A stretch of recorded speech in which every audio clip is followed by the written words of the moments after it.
Hello and welcome to my report on the solar PV and Powerwall performance at our property for August 2020. It was a glorious start to the month, up to the glorious 12th, but what interesting times we've had since. Here's the first graph, which shows the electrical energy coming into the property on each day of the month as measured by the meters. The total solar production this month was 685 kilowatt hours, which represents 86.3% of the electrical energy that came into the property. More than half of that, 345 kilowatt hours, was produced in those first 12 days, providing over 99% of our electrical energy needs for that period. 57 kilowatt hours was exported to the grid, which was 7.2% of the total energy coming in, or 8.4% of the solar production.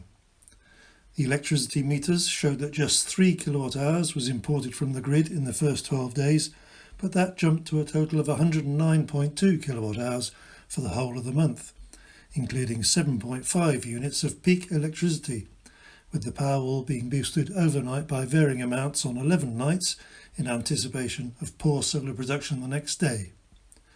The graph looks chaotic for the 13th onwards, matching the chaotic weather conditions. The average solar production of 22 units per day almost exactly matched the average daily consumption, but wouldn't life be boring if everything happened at the average level every day? Here's the second graph, which shows where the energy used by the property came from, with these figures coming from the Tesla app. The black and dark green colours make more of an appearance than was expected for August. The figures suggest that 85.1% of the energy used came from solar, with 46.5% being used directly and the remainder via the Powerwall. Overall, 44.6% of the energy came via the Powerwall, with the overnight boosting of the Powerwall resulting in 6% having originated from the grid. Here's a new graph showing the energy reported to be going into and out of the Powerwall each day. The first 12 days show good behaviour, with, as expected, a little less energy usually coming out each day than went in. Where a full Powerwall enabled more to be taken out than went in that day, as on the 1st and the 6th, the next day usually has a taller blue bar as the system balances out. Later in the month, the relationship between input and output became more chaotic.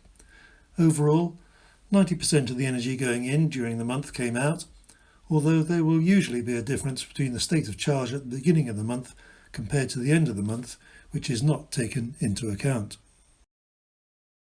Here's the third graph showing self-power, which is power coming direct from solar or via the Powerwall, although it must be remembered that some of the Powerwall energy originally came from the grid to time-shift low-rate electricity to be used at peak time.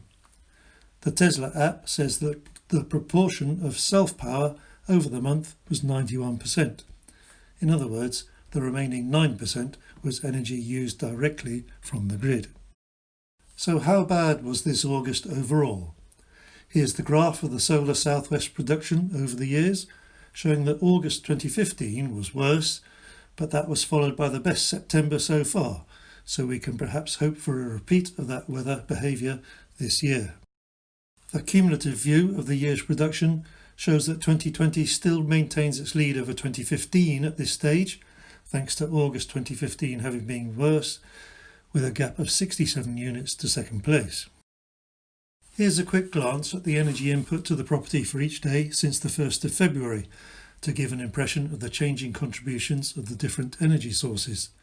The flashes of red have reappeared rather earlier than expected. Now here's a new graph showing the proportion of solar energy produced by the old southwest array. The reddish line shows the proportion expected according to the peak ratings of the two arrays. Southwest has a peak rating of 3.92 kilowatts, while the newer southeast array has a peak rating of 3.05 kilowatts. If the arrays were on the same roof, pointing in the same direction, I'd expect most of the blue dots to lie close to the line. My two arrays not only have orientations differing by 90 degrees, they are also on roofs of very different pitch. The new southeast array is on a steep roof, while the old southwest array is on a shallow roof pointing higher into the sky. Variations from one day to the next are a reflection of differences between morning and afternoon sunshine. The dots are grouped more closely for those days in May and early August when the sun was out for the whole day. Early in the year, more dots are below the line. The southwest array points high in the sky while the sun is low, giving a larger angle of incidence. A small angle of incidence harvests the most energy, and that's what the southeast array on its steep roof has while the sun is low. In the summer, the dots go above the red line as the high sun enables the old southwest array to produce more due to its low angle of incidence. The southeast array on its steep roof is now pointing too low and has the larger angle of incidence. That's it for this month. As usual, we'll leave you with the energy usage graphs from the Tesla app for each day of August and hope to see you again next month.